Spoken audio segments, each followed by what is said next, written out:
किसी भी अंधविश्वास को बढ़ावा देना नहीं चाहते। आज की कहानी औरकों के साथ घटी घटनाओं पर आधारित है, क्योंकि उन घटनाओं को याद कर आज भी आधी रात गए उसकी नींद टूट जाती है। ये कहानी औरकों के साथ 1 महीने पहले घटी कुछ ऐसी घटनाओं पर आधारित है जो उनकी क्या हमारी भी कल्पनाओं से परे है। औरकों उन लोगों में से है जो भूत प्रेत आत्माओं का मजाक उड़ाते थे और उनके अनुसार इन अदृश्य शक्तियों का निवास सिर्फ हमारी कल्पनाओं की देन मात्र है। पर आज उनको भी इस चीज का एहसास है कि उनकी ये सोच गलत थी। करीबन 1 महीने पहले की बात है। ऑफिस के किसी काम से औरकों को 6 दिनों के लिए केरला भेजा गया। पहले के 4 दिन उनके बड़े आराम से बीते और 5वें दिन शुरू हुआ अजीबोगरीब घटनाओं का सिलसिला। 5वें दिन उन्हें एक नए होटल में चेक इन करना था जो बुलकट्टी आइलैंड कोची में था। लंबे सफर के बाद 5वें दिन दोपहर में वो उस होटल में पहुंचे। इस होटल में अजीब सी शांति थी जो औरकों को काफी अस्वाभाविक सी लग रही थी। अचानक ही ऐसा प्रतीत हुआ मानो उसका पूरा शरीर भारी सा हो गया है और उसके कदम आगे नहीं बढ़ पा रहे। इसका कारण शायद लंबे से सफर के बाद शरीर में आई थकान भी हो सकती थी। होटल के मैनेजर ने उसे रूम नंबर 111 की चाबियां पकड़ाई। एक लंबी सी गैलरी को पार करते हुए रूम नंबर 111 तक पहुंचे। पर इस बीच गैलरी में एक बच्चे के रोने की आवाज औरकों के कानों में साफ साफ पहुंच रही थी, परंतु वहां कोई बच्चा दिखाई ही नहीं दे रहा था। रूम नंबर 111 इस होटल की गैलरी का आखिरी कमरा था। रूम का दरवाजा खोलते ही औरकों को हवा के एक झोंके ने जोरदार धक्का दिया। परंतु आश्चर्य की बात यह थी कि उस दरवाजे के खुलते के साथ ही बच्चे के रोने की आवाज गायब हो गई थी। जो दरवाजे को खोलते के साथ बंद हो गई। रूम के अंदर की शांति औरकों को काटने के लिए दौड़ रही थी। उसने कमरे को अंदर से बंद किया और पलंग पर चुपचाप लेट गया। अजीब तरीके से उसका पूरा शरीर सुन्न पड़ गया। बहुत ही असुरक्षित महसूस कर रहा था और को खुद को उस कमरे के अंदर, जहां एक अजीब तरह की गंध आ रही थी, मानो जैसे महीनों से वो कमरा बंद पड़ा हो और उसकी साफ सफाई नहीं हुई हो। उसने रिसेप्शन में फोन लगाने के लिए फोन उठाया, परंतु फोन डेड पड़ा था। नहीं चाहते हुए भी औरकों को उठना पड़ा। उसके कमरे से रिसेप्शन काफी दूर भी था। रिसेप्शन की ओर जाने के रास्ते में होटल के स्टाफ उसे अजीब ही नजरों से ताड़ रहे थे।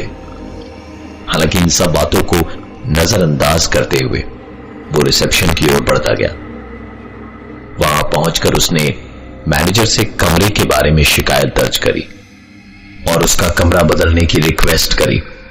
मैनेजर ने कहा, सर इस वक्त और कोई कमरा खाली नहीं है, बस आज रात की बात है, मैं कल सुबह आपका कमरा बदल दूंगा और फिलहाल के लिए मैं आपके कमरे की अच्छे से साफ सफाई करवा देता हूं। करीबन 1 घंटे के लिए औरको रिसेप्शन के सोफे पर ही लेट गया। आंखें खुली तो घड़ी में दोपहर के 2 बज चुके थे। वो दौड़ता हुआ कमरे में गया और तैयार होकर अपनी मीटिंग के लिए निकल गया। उस दिन मीटिंग करीबन 8 बजे तक चली और मीटिंग से लौटने के बाद रात 9 बजे औरकों ने होटल में डिनर किया और रूम नंबर 111 में चला गया। उसके इस कमरे में एक बड़ी सी खिड़की थी और खिड़की के बाहर का नजारा अविश्वसनीय था। खिड़की खोलते के साथ ही सामने का नजारा बम्बानत लेक का था। औरकों ने टीवी ऑन किया। टीवी के बाईं तरफ एक बच्चे की तस्वीर लगी थी। तस्वीर देखकर लग रहा था कि वो किसी विदेशी बच्चे की तस्वीर थी, जिसके चेहरे से मासूमियत साफ झलक रही थी और उसकी निगाहें औरकों की तरफ थी। सच मानिए, उसकी निगाहें देख ऐसा लग रहा था मानो वो बस आप ही को घूरे जा रहा है। औरकों ने तस्वीर की तरफ देखना बंद कर दिया और टीवी बंद कर अपने लैपटॉप पे काम करना शुरू किया। और तभी अचानक उसे वही आवाज सुनाई दी जो आज दोपहर को उसने सुनी थी। रात करीबन 10 बजे एक बच्चे के रोने की आवाज आ रही थी। टीवी पर नजर दौड़ाई तो टीवी बंद पड़ी थी। ठीक से सुनने पर ऐसा प्रतीत हो रहा था मानो आवाज खिड़की के बाहर से आ रही हो। औरकों ने उठकर खिड़की खोली और आश्चर्यजनक रूप से खिड़की खोलने के बाद वो आवाज बंद हो गई। रात के समय खिड़की से बम्बानत लेक का नजारा इतना सुंदर था कि वो पूर्ण रूप से उसे मंत्रमुग्ध कर रहा था। खिड़की के पास खड़े होकर बम्बानत लेक की ओर देख ही रहे थे कि तभी अचानक पीछे से किसी ने उसे धक्का सा दिया।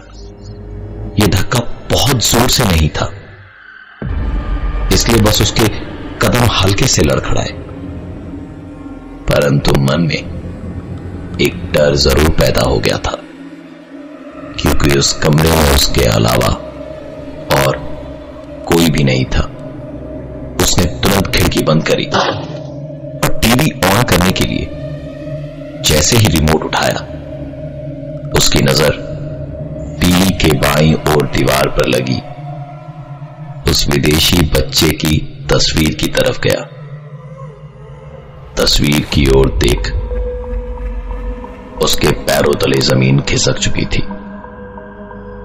क्योंकि उस तस्वीर पर बच्चे की आंख से पानी गिर रहा था, मानो वही बच्चा रो रहा था जिसकी तस्वीर वहां लगी थी। उसे लगा कि शायद वो कोई सपना देख रहा है, परंतु कुछ ही देर में उसे यकीन हो चला था कि यह सब कुछ उसका वहम नहीं बल्कि हकीकत है। चद्दर सर तक तान ली थी औरकों ने, ताकि उसकी आंखों के सामने सिर्फ अंधेरा हो और कमरे की एक झलक भी उसके सामने ना आए। औरकों की वो चद्दर उसे कोई धीरे धीरे नीचे की ओर खींच रहा था। धड़कनें काफी तेज हो गई थी कि तभी अचानक चद्दर के अंदर से वो एक पल उजाला और अगले ही क्षण अंधेरा देख पा रहा था। उसने अपनी सारी हिम्मत जुटाते हुए अपने पूरे शरीर के ऊपर से चद्दर उठाई। चद्दर हटाते के साथ ही उसने पाया कि बाथरूम की लाइट अपने आप जल और बुझ रही है। दबे कदमों के साथ उसने बाथरूम की ओर जाना शुरू किया और गौरतलब है कि बाथरूम की बत्ती का स्विच बंद पड़ा था। और को जैसे ही बाथरूम से बाहर निकला, उसकी नजर पलंग पर गई, जहां उसके लैपटॉप के साथ में छेड़छाड़ कर रहा था एक बच्चा। इस बच्चे की शक्ल उस तस्वीर वाले बच्चे की शक्ल से हूबहू मिल रही थी। वो बस उस बच्चे की तरफ स्तब्ध होकर देखे जा रहा था कि अचानक अचानक उस बच्चे ने उसकी तरफ अपनी नजरें उठाई। औरकों के गले से कोई आवाज नहीं निकल पा रही थी। उसने तुरंत अपना होश संभाला और कमरे से बाहर की ओर भागा। वो दौड़ता हुआ रिसेप्शन की ओर जा ही रहा था कि उसे होटल का एक स्टाफ मिला और उन्हें चिल्लाते हुए उनसे कहा कि मैंने मेरे कमरे में एक बच्चे को देखा है। और को के इतना कहते के साथ ही उस होटल स्टाफ की आंखें बड़ी बड़ी हो गई, मानो अकस्मात उसे कुछ याद आ गया। परंतु उसने सभी चीजों को नजरअंदाज करते हुए कहा कि अगर आप ठीक समझे तो आप यहां मेरे साथ आज की रात गुजार सकते हैं। औरतों ने उनका हाथ पकड़ा और कहा, चाचा कुछ तो है जो आप बताना नहीं चाहते। और फिर उसके बार बार अनुरोध करने से चाचा ने कमरा नंबर 111 का सबसे बड़ा राज बताया। करीबन 2 साल पहले लंदन से एक परिवार उस होटल में रहने आया। उन्होंने 1 महीने के लिए कमरा नंबर 111 बुक कर रखा था और कमरे को अपने घर की तरह सजा लिया।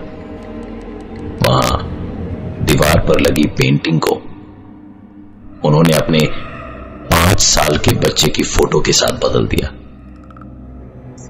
28 जून 2012 की रात न जाने पति पत्नी के बीच ऐसी क्या बातचीत हुई कि पति ने तेज धार वाली छुरी से पहले तो अपनी पत्नी का खून कर दिया और फिर अपने 5 साल के बच्चे को खिड़की से बाहर वंबानक लेक में धकेल दिया और फिर खुद कमरे के पंखे से लटक कर आत्महत्या कर ली। उस दिन से यह कमरा बंद पड़ा था। कमरे की हर एक चीज को उस दुर्घटना के बाद बदल दिया गया था, लेकिन उस बच्चे की तस्वीर वहीं की वहीं थी। चाचा की बातें सुनते सुनते कब औरकों की आंख लग गई उसे पता ही नहीं चला। सुबह जब आंख खुली तो चाचा उसे अगल बगल कहीं नजर नहीं आए, परंतु जाने से पहले वो चाचा से एक बार मिलना चाहता था।